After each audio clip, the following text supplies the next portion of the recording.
Subscribe कीजिए हमारे channel को और प्रेस कीजिए इस बेल आइकन को ताकि आप मिस न करें हमारे लेटेस्ट वीडियोस। नमस्कार दोस्तों, धार्मिक तथ्य में आपका स्वागत है।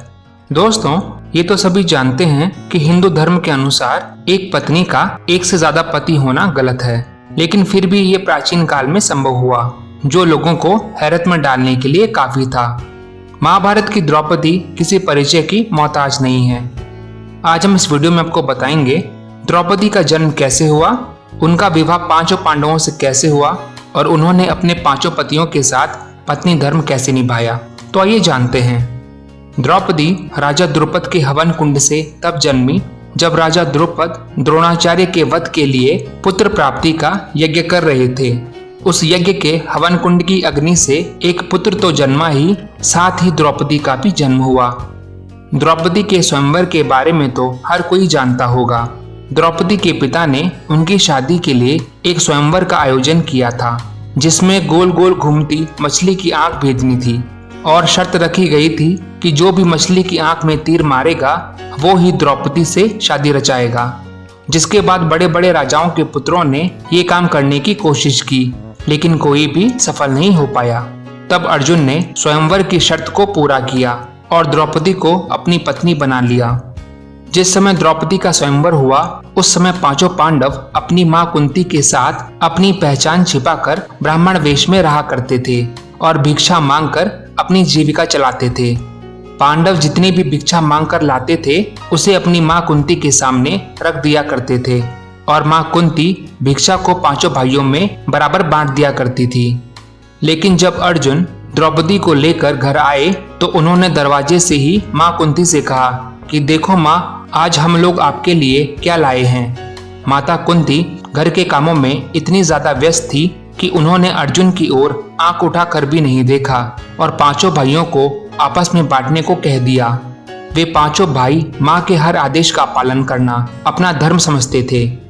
अपनी मां के इस आदेश के बाद पांचों भाई उलझन में पड़ गए। लेकिन जब कुंती ने द्रौपदी को देखा तो वे खुद आश्चर्य में पड़ गई और सोचने लगी कि ये मैंने क्या कह दिया। परेशान होकर माता कुंती ने अपने पुत्र युधिष्ठिर से कहा कि कोई ऐसा रास्ता निकालो जिससे द्रौपदी का कोई अनर्थ भी ना हो और मेरे मुंह से निकली बात भी झूठी ना हो। युधिष्ठिर भी इस समस्या को नहीं सुलझा पाए और हार मान गए। जब ये बात राजा द्रुपद को पता लगी तो वे भी परेशान हो गए। उन्होंने अपनी सभा में बैठे भगवान श्री कृष्ण और महर्षि व्यास से इस बात का जिक्र किया। इस पर महर्षि व्यास ने राजा द्रुपद को बताया कि द्रौपदी को उसके पूर्व जन्म में भगवान शंकर ने ऐसा वरदान दिया था। उन्होंने आगे बताया कि द्रौपदी अपने पिछले जन्म में इंद्रसेना नाम की ऋषि पत्नी थी। उसके पति संत मौगदल्य का देहांत जल्दी हो गया था। अपने पति की यूं अकस्मात मृत्यु से द्रौपदी घबरा गई। उनके सामने अंधेरा छा गया। उन्हें लगा कि अब वो अकेले इस संसार में कैसे जीवन बिताएगी। अपने पति की मौत के बाद द्रौपदी ने भगवान शिव की आराधना शुरू कर दी। द्रौपदी की कठिन तपस्या से खुश होकर भगवान शिव प्रकट हुए और उसे वरदान मांगने को कहा।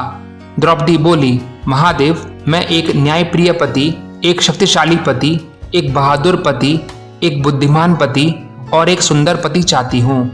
भगवान शिव ने 5 बार तथास्तु कहा और अंतर्ध्यान हो गए। हालांकि द्रौपदी एक ही पति चाहती थी जिसमें ये सभी गुण हों, मगर उसने अनजाने में 5 पति मांग लिए थे और भगवान शिव ने उसकी वह इच्छा पूरी कर दी थी। ये बात जानने के बाद राजा द्रुपद अपनी बेटी द्रौपदी का पांचों पांडवों के साथ विवाह करने को राजी हो गए थे।